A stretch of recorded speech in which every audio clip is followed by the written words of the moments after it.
السلام عليكم. لا تنسوا الإعجاب والاشتراك في القناة تشجيعا لنا لمزيد من العطاء والتألق. I know many of you have seen a lot of videos on chart patterns on YouTube and how to trade them. But most of these videos don't tell you why you should trade them and in fact why these chart patterns actually work in the market. So this is going to be one of the most comprehensive courses on chart patterns out there.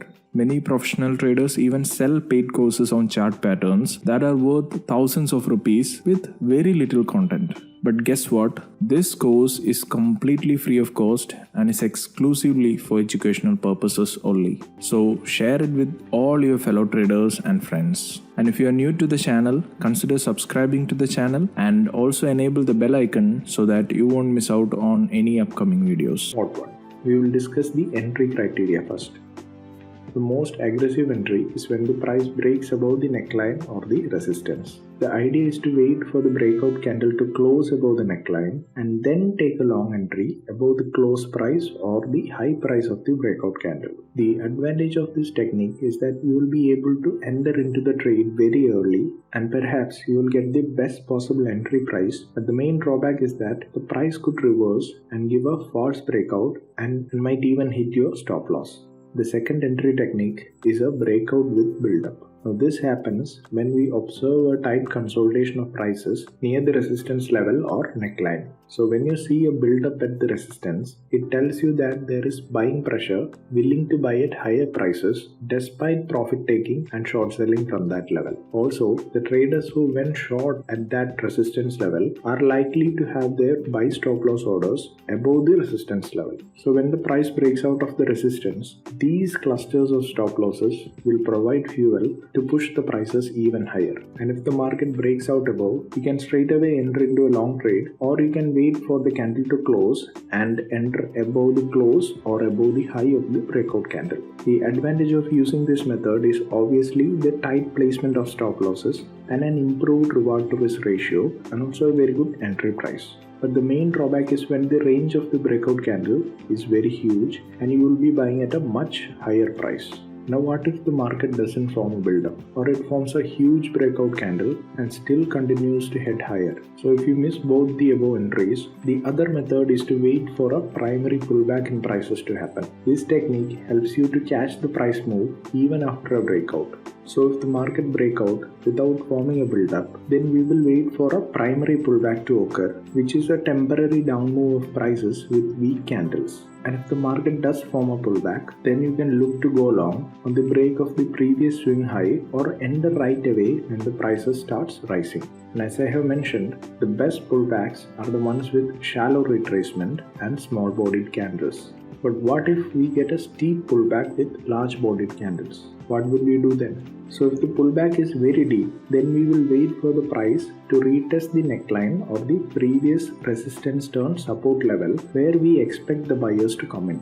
We need to observe if the price retests the neckline, and if it does, we will wait for a price rejection from the neckline in the form of bullish reversal characteristics like bullish hammer, bullish engulfing pattern, morning star, etc. And if you find there is a rejection, then you can go long on the very next candle. Now this retest technique lets you time your trade entry and even take up positions at better prices. But the downside is that there is no guarantee that the price will retest the level, especially if the market is in a strong uptrend, and you might miss out on the trade altogether.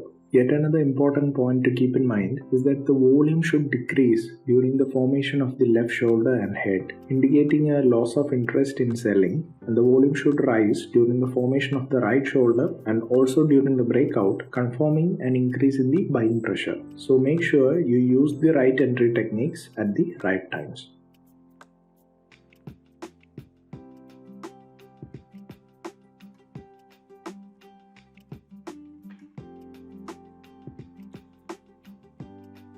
This is exactly where you should reference your stop loss. So if your entry was very aggressive, as and when the price breakout from the neckline, then you should set your stop loss at or below the right shoulder of the pattern. Now what if you took a long entry after a build up near the neckline? Then you have the convenience of placing a much tighter stop loss, preferably just below the build up, which will in turn improve your reward to risk ratio. Now let's say you have missed both these entries and you entered a position in the market after the prices formed a primary pullback. Then set your stop loss below the lowest price in the group of pullback candles, including the wick, or place it just above the neckline if the pullback formed is very close to the neckline. Now the last method is if you are entering the trades after a retest. In this scenario, the stop loss can be placed just below the lowest wick of the group of retest candles, or you can be more conservative and place your stop loss below the right shoulder of the pattern to save yourself from long wicks. Now we will take a look at how to exit from our trade for maximum profits. And as previously mentioned, there are three popular techniques that you can make use of: the price projection method, trading stop loss method, and a combination of both these methods. The price projection helps determine where the price move might possibly exhaust. Now here's how it works.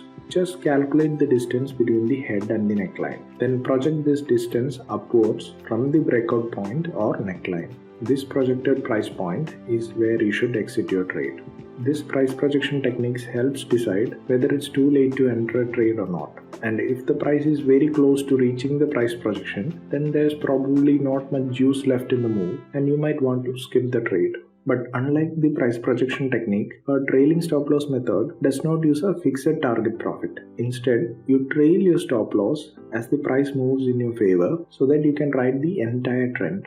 So in order to do that, the first step is to decide on the type of trend you want to capture, whether it's a short-term, medium-term or long-term trend. Then you can trail your stop loss with the appropriate moving averages like 20 period for short-term, 50 period for medium-term and 200 period moving average for long-term trades. We will exit the trade only when the price closes below the moving average. Now the last method uses a combination of both these methods, and you will exit half your positions at the price projection level and ride the rest using the trailing stop loss. By doing this, you will be able to lock in some of the profits and not fall prey to the market reversals.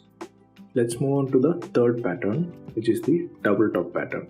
Now, this is one of the most common chart patterns that you will encounter. So this is a good thing because you will get a good number of trades. But this is also a bad thing because which trades to select will be a big concern. So we will discuss the basics of what a double top pattern is, how it works, and how you should go about trading it. Now, a double top is a bearish reversal chart pattern and it consists of three parts. The first peak or the first price rejection, the second peak or the second price rejection, and the swing low forms a neckline or an area of support. Now what does the double top chart pattern really mean? The first peak is formed as a result of the market doing a pullback. At this point, you can't tell for sure if it will be a reversal, as pullbacks are very common in trending markets from time to time. This is followed by a second peak where the prices get rejected in the same area again, indicating that the buyers are not very keen to buy at higher prices. Now this is the first sign that the market could reverse lower, and the break below the neckline will confirm our bias that the sellers are in control and the market could continue lower. So in essence, the double top chart pattern signals a possible trend reversal as the market is unable to move higher.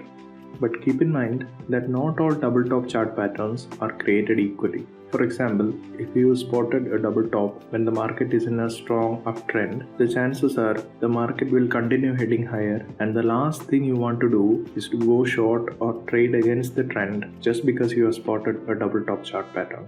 So there are two important things that you must pay attention to when trading a double top chart pattern.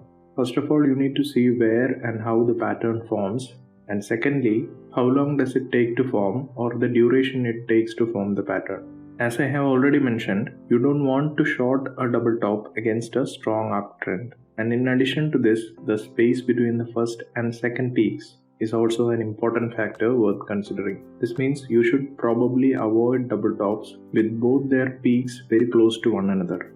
Instead, we want to trade those double tops when the space is far apart from the first and second peak. And why does the space between the peaks have to be so far apart? The reason is quite simple. When there is more time and space between the first and second peaks, these swing levels or peaks become more significant as more traders will become aware of the price level. And as you may have already guessed, when a level receives more attention, it attracts more order flow as more traders would want to trade around that area. So when a large group of traders gets it wrong, it presents an opportunity that we can take advantage of. So beware of trading double tops and double bottoms and trading on an intraday basis over a shorter time frame. The higher the time frame and the larger the space between the swing highs, the greater the chances of a successful pattern.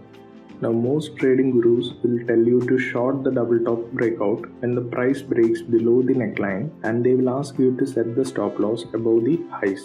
However, there are two issues with this approach. First of all, after a strong move lower, the market could reverse higher, proving to be a false breakout and thereby hitting a stop loss. Secondly, the stop loss is inherently very large and it does not offer a favorable reward to risk ratio on your trade.